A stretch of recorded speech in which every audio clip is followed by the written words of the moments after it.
Merci beaucoup d'être là. En fait, si on vous a invité ici, c'est pour parler de l'état des négociations avec l'UQAM.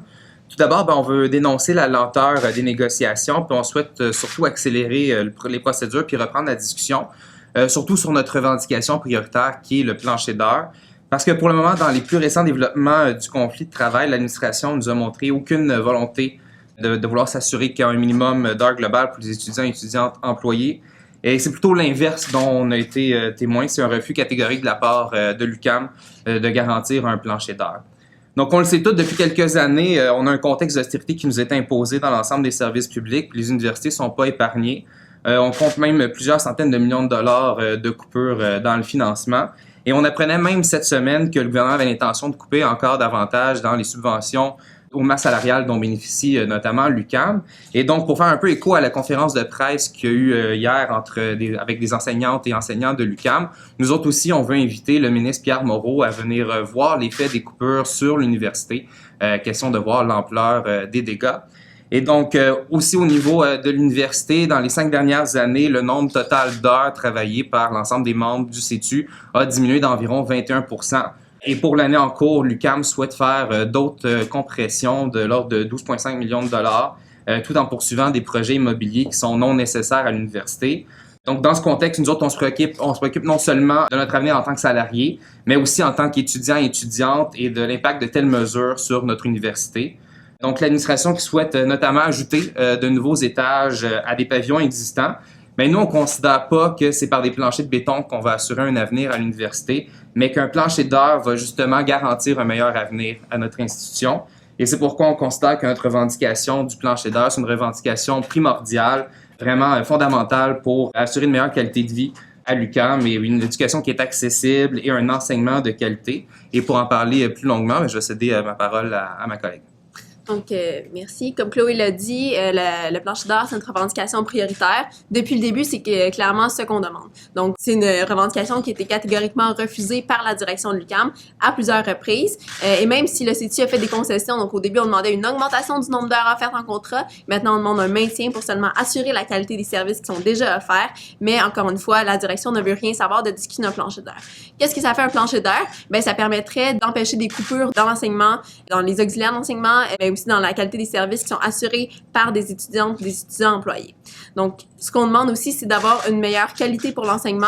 Les tâches qu'on effectue sont généralement des tâches d'assistance dans les travaux pratiques, les ateliers, les laboratoires, mais aussi de la correction, du monitorat, donc beaucoup de soutien à l'enseignement. Et on pense que c'est nécessaire que les employés qui donnent ces activités-là aient du temps non seulement pour les préparer, pour que ce soit des activités de meilleure qualité, mais aussi on aimerait s'assurer que le nombre d'heures reste le même.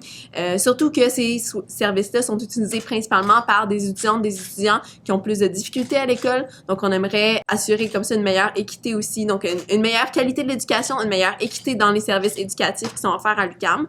Donc, c'est vraiment, pour nous, c'est essentiel la revendication d'un plancher d'heures. Et on trouve que l'UQAM qui nous dit craindre des problèmes de recrutement se préoccupe justement pas assez de la qualité de l'éducation en refusant de discuter de cet enjeu-là. Le plancher d'heures permettrait aussi d'assurer une meilleure accessibilité aux études supérieures. Pourquoi? Parce que on est d'abord étudiante et étudiant en tant qu'étudiant employé et un minimum de revenus, ben, on assure comme ça une accessibilité qui est plus grande aux études supérieures. Et même si c'est des emplois faiblement rémunérés qui demandent une qualification importante, on pense que c'est des emplois qui assurent une meilleure qualité de l'enseignement. Finalement, je conclurai en disant que le plancher d'heures est un enjeu qui est politique. C'est probablement la raison d'ailleurs pour laquelle la direction ne veut pas en discuter. Elle préfère maintenir sa politique d'austérité, maintenir des coupures. Ce qu'on a remarqué dans les dernières années, c'est que oui, l'administration concédait souvent des hausses salariales, mais en baissant toutefois le nombre d'heures. Donc, est-ce qu'on veut vraiment que les étudiantes et les étudiants soient victimes de la politique de l'université? Ben, c'est une question qu'on doit se poser. Donc, merci. Avec la diminution drastique des heures de travail qui sont attribuées aux employés étudiantes et étudiants, la précarité est nécessairement grandissante.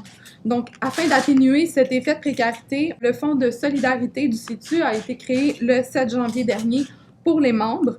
Environ 150 paniers de nourriture par semaine sont distribués depuis déjà 6 semaines et le Fonds de solidarité fonctionne principalement grâce aux dons financiers d'associations, de syndicats, de marchands et d'épiciers.